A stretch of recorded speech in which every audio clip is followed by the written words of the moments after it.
Let us सी कि theta अगर 90 है तो इसके किस तरीके से जो है वैल्यूज़ निकाले जाती हैं। तो हमारा जो बेसिक ट्राइंगल है मैंने वैसे का वैसे बनाया है। अब क्या करना है कि अब इस ट्राइंगल, जैसे ये ट्राइंगल है, ये एंगल 90 डिग्री यहाँ पे था। अब हम क्या कर रहे हैं, एंगल ए को 90 बनाना है। जब ए को एंगल 90 बनाते हैं तो ये वैल्यूज़ जो है लगभग कोइंसाइड, जैसे ये वैल्यू इधर इधर आएगी तो ये वैल्यू इधर आ रहा है, तो हम कह सकते हैं ए और बी जो है ये पॉइंट मिल रहे हैं और ये वाला साइड और ये वाला साइड लगभग सेम होगा। तो आपका एक दूसरा ट्राइंगल बनेगा, मतलब आपने इसको इंटरचेंज कर दिया वैल्यूज़ को। तो बी पॉइंट और लगभग जो डिक्रीज़ हो गए वो ए के पास आएगा, तो इसकी एंगल्स जो है वो लगभग क्या हो जाएगी, इसकी डिस्टेंस जो होगी वो क्या हो जाएगी 0, और बी सी और ए सी का डिस्टेंस लगभग क्या रहेगा, सेम। अब देखते हैं इसके वैल्यूज़ क्या हो रही है। जैसे साइन 90, पहले हम दो देखते हैं। एक बार 2 आपको पता है तो बाकी के 2 हम निकाल सकते हैं। जैसे हमने पहले जो वीडियो में देखा, पहले जो टॉपिक में देखा था इसके पहले वाले, कि 90 जो होता है वो BC अपॉन AC, ओके, और ये था AB अपॉन AC, ओके। अब BC जो है वैल्यू लगभग AC के बराबर है, तो हम इसको AC और AC लिखेंगे।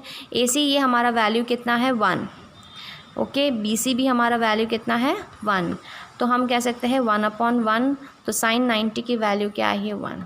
कॉस 90 देखते हैं, AB वैल्यू क्या हो रहा है, क्योंकि ये पॉइंट कोइंसाइड कर रहा है तो AB लगभग 0 बन रहा है और AC जो है 1 है, तो आंसर क्या आया 0। अब टैन है, टैन का वैसे भी फॉर्मूला आपको पता है, sine theta upon cos theta. तो साइन अपॉन कॉस आएगा, साइन आपको 1 मिला है, कॉस आपको 0 मिला है, तो कॉस साइन अपॉन कॉस ये नॉट डेफिनाइट आता है। क्या आता है, नॉन डेफिनाइट, ओके। अब तीनों मिलते ही आप दूसरे निकाल सकते हो, क्या आएगा, उल्टा टैन नीचे से ले लेते हैं। टैन का ऑपोजिट है कॉट, ठीक है ना। कॉट 90 क्या होता है 1/tan, टैन थीटा। अब टैन थीटा क्या है 1/, नॉन डेफिनाइट है, तो इसका जब उल्टा करते हैं तो ये क्या हो जाएगा 0/1, तो वैल्यू क्या आई है 0। कॉस का ऑपोजिट है सेक 90 है, तो ये इसका ऑपोजिट आता है, तो क्या हैगा 1/0, तो ये है non definite, not, I can not define it, okay. Next है साइन, साइन जो है वो कोसेक सेक्टी का हाफ उल्टा होता है, तो 1/1 नहीं आएगा, तो आंसर 1 है। तो इस तरीके से देखो मैंने 90 का बनाना सिखाया आपको, क्या वैल्यू आ रहा है कोइंसाइड करके देख लो। ये जैसे थीटा 90 है, 91 साइन 1 आ रहा है, कॉस 0 आ रहा है, और टैन नॉन डेफिनाइट आ रहा है, कॉट 0 आ रहा है, ये नॉन डेफिनाइट आ रहा है, ठीक है ना। यू कांट डिफाइंड इट, ये इन्फिनिटी है आ रहा है, ये 1 आ रहा है। तो इस तरीके से हमने इस चीज़ को भी बनाना सीख लिया। अब 30 और 60 और 45 देखते हैं सब। तो देखो हम पहले तो इक्विलेटरल ट्राइंगल बनाते हैं। इक्विलेटरल ट्राइंगल का मतलब होता है जिसके सारे साइड्स क्या है, सेम है। तो अगर हम कंसिडर करते हैं कि एक साइड को अगर हम 2A मानते हैं, तो सारे साइड्स पे क्या हो जाएंगे 2A 2A 2A, ओके। ये BC भी हो जाएगा 2A। अब आपको एक चीज़ बताई गई है कि हम जो है AD एक परपेंडिकुलर, जैसे यहाँ से हम परपेंडिकुलर बना रहे हैं, तो अभी एक रूल होता है कि अगर हम इक्विलेटरल ट्राइंगल में कोई परपेंडिकुलर बनाते हैं तो वो उस साइड को, सामने वाले साइड को बाइसेक्ट कर लेगा। प्लस तो क्या हो जाएगा, यहाँ पे ये एंगल जो बनेगा वो 90 डिग्री बनेगा, और ये दोनों एंगल्स इक्वली, ये दोनों साइड्स जो है इक्वली बढ़ जाएंगे। तो ये 2A, तो 2A है BC, तो ये A, जैसे मैंने यहाँ पे D लिख दिया है, तो BD क्या हो जाएगा A, और DC भी क्या हो जाएगा A। प्लस एक और रूल होता है कि इसमें एंगल, सारे एंगल, जैसे एंगल A, एंगल B और एंगल C जो है इक्विलेटरल ट्राइंगल के कितने होते हैं 60 डिग्री होते हैं। तो ये 60 है, ये 60 है, ये भी 60 है, मगर क्योंकि हमने एक परपेंडिकुलर बनाया है तो ये भी बढ़ जाएगा, ये 30 और ये 30 बन रहा है। तो ये डायग्राम समझ में आया। अब हम आगे की प्रोसेस देखते हैं। हमको इसका साइड पता है, हमको इसका साइड पता है। अब हमको क्या करना है, क्योंकि हमको 90 डिग्री चाहिए है, तो यहाँ पे कोई 90 डिग्री इधर है, तो आपको एक छोटा सा ट्राइंगल लेना है ABC, ये इक्विलेटरल ट्राइंगल है, तो हम ABD ये ट्राइंगल के अंदर कुछ चीज़ें करेंगे ताकि हमको 30 और 60 के रेशियो समझ में आ जाए। अब देखो A B is an equilateral triangle, A D perpendicular to B C. अब क्योंकि परपेंडिकुलर है तो ये दोनों इक्वली डिवाइड हो जाते हैं, तो बी डी और डी सी ये ए है। एंगल बी ए डी भी क्या बन रहा है, बी ए डी, ये भी 30 डिग्री बन रहा है। एंगल डी आपको 90 मिल रहा है। बाकी की जो साइड्स है जैसे ये 2A है और ये A है। तो पाइथागोरस थ्योरम लेते हैं हम। तो पाइथागोरस थ्योरम में क्या कहा जाता है कि अगर ये साइन जो है ये 90 है तो सामने वाला हाइपोटेन्यूज हो जाता है, ये दोनों इनके साइड है। तो A B square is equal to A D square plus B D square. अब ए बी स्क्वायर का वैल्यू क्या है, 2A है, तो उसका स्क्वायर करना है आपको, इसको क्या करना है, स्क्वायर करना है। ओके, ए डी का स्क्वायर करना है और बी डी का भी स्क्वायर करना है।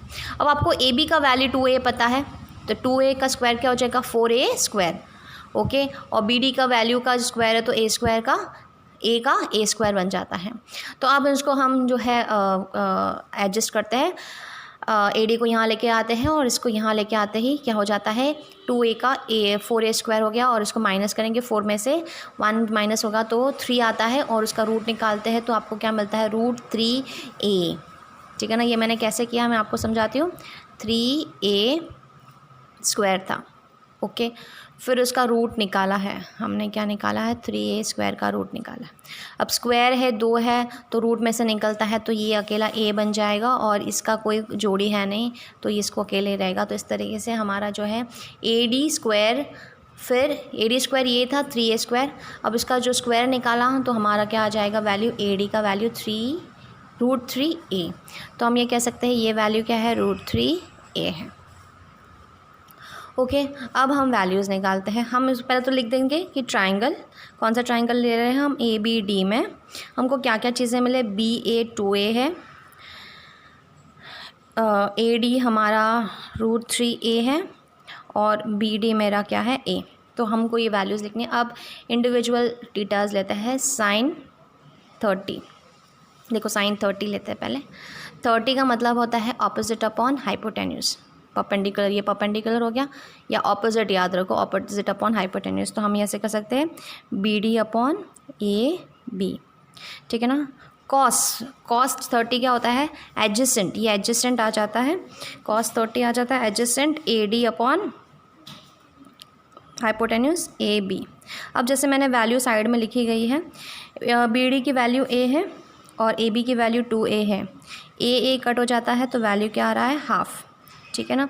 ए डी की वैल्यू रो है √3A है और ए बी की वैल्यू 2A है तो ए कट हो जाता है तो √3A। ओके, तो ये आपको वैल्यूज़ मिल रहे हैं। इसी तरीके से हम जो है tan का निकालेंगे तो tan क्या होता है, sin 30 अपॉन cos 30, tan 30।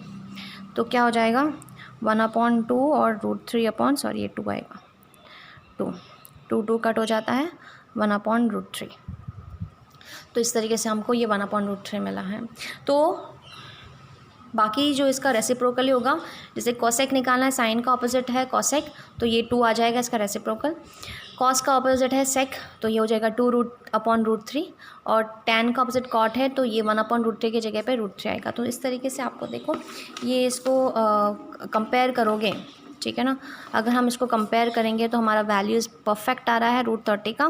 जैसे साइन का आया हाफ आया, कॉसेक का √3/2 आया है और कॉट का 1/√3 आया है। अब उसका बस आपको उल्टा लेना है, जैसे ये कॉट का ऑपोजिट tan है तो ये ऊपर जा रहा है, ये इसका रेसिप्रोकल आ रहा है और ये इसका रेसिप्रोकल आ रहा है, ठीक है ना। ये आपको इस तरीके से समझना है।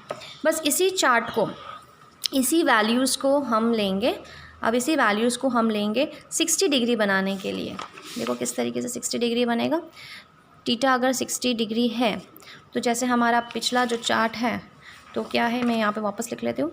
ए बी मेरा 2 है, ए है, ए बी और ए डी मेरा, ए डी है √3A और बी डी है A, बी डी क्या है A। हाँ, अब cos 60 है तो ऑपोजिट ये हो जाता है, ऑपोजिट क्या हो जाएगा साइन का, AD/AB। तो साइन 60 है AD/AB। cos 60 यहाँ पे ये इसका एडजेसेंट है, ठीक है ना, ये बेस है इसका, तो BD/AB क्या आएगा, BD/AB। अब tan तो हम निकाल ही सकते हैं, अगर ये दोनों निकल गए तो बाकी के तो हम निकाल ही सकेंगे। तो ए डी मेरा है √3/a और ए भी मेरा है 2a, a कटेगा √3/2। ओके, अब नेक्स्ट है यहाँ पे बी डी ए है और ए भी मेरा जो है 2a है, तो 1/2। तो tan तो हम निकाल देंगे sin 60/cos 60 √3/2 एंड 1/2, तो कटेगा तो √3 आएगा।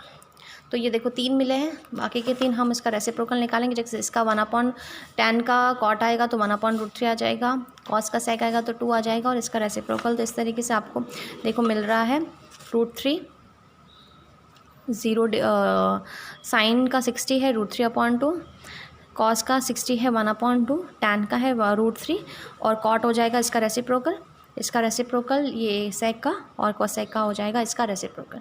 तो मैं मेन आपको जो है चीज़ें समझनी है कि आपको टेबल बनाना सीखना है, किस तरीके से हम टेबल सिर्फ इस वीडियो में टेबल बनाना सीखेंगे और टेबल को अच्छे से लर्न करना है। हमारा फर्स्ट पीरियड में हमारा यही एजेंडा रहेगा कि हम बेसिक चीज़ें ट्रिग्नोमेट्री के समझेंगे और टेबल आपको अच्छे से बनाना है। और ये मैं तो ट्रिग्नोमेट्रिकल रेशियोज़ 45 का हम लेते हैं, जैसे ए बी और सी है, अगर बी 90 डिग्री है तो ये एंगल ए क्या हो जाएगा 45 और 45। अगर ये ए है तो इसका जो है ये वाला वैल्यू क्या आएगा, बाय पाइथागोरस थ्योरम निकालोगे। तो देखो पहले तो एंगल निकाला है कि ये 45 है, एक 45 है, तो सी बी क्या हो जाएगा 45 डिग्री। ओके, अब नेक्स्ट है बाय बोधायन थ्योरम या पाइथागोरस थ्योरम, क्या है hypotenuse square is equal to side square, दोनों साइड स्क्वायर को ऐड करना है। तो आपको इसको स्क्वायर करोगे तो आपको वैल्यू क्या मिलेगा 2a², तो ए सी क्या हो जाएगा √2a। तो आपको तीनों साइड मिल गया ए और √2a। तीनों साइड मिलने के बाद आपको ऐसे फॉर्मूले देना, जैसे sin 45 is equal to BC/AC। BC क्या है a और AC क्या है √3, तो क्या आएगा 1/√2। 45 भी आएगा 1/√2, tan है तो इस तरीके से 1 आएगा। तो आपको ये वैल्यूज़ जो है अगर एक बार साइड समझ में आ जाता है तो आप ये वाले वैल्यूज़ भी निकाल सकते हो। तो हमारा टेबल जो है, हमारा ये टेबल आपको अपनी नोटबुक में लिखना है अच्छे से, ये आपका वर्क रहेगा। और जो चीज़ें मैंने पेपर में की हुई है वो आपको अपनी नोटबुक में एक बार करना है। तो यहाँ तक हम अपना पीरियड कंप्लीट करते हैं आज के लिए।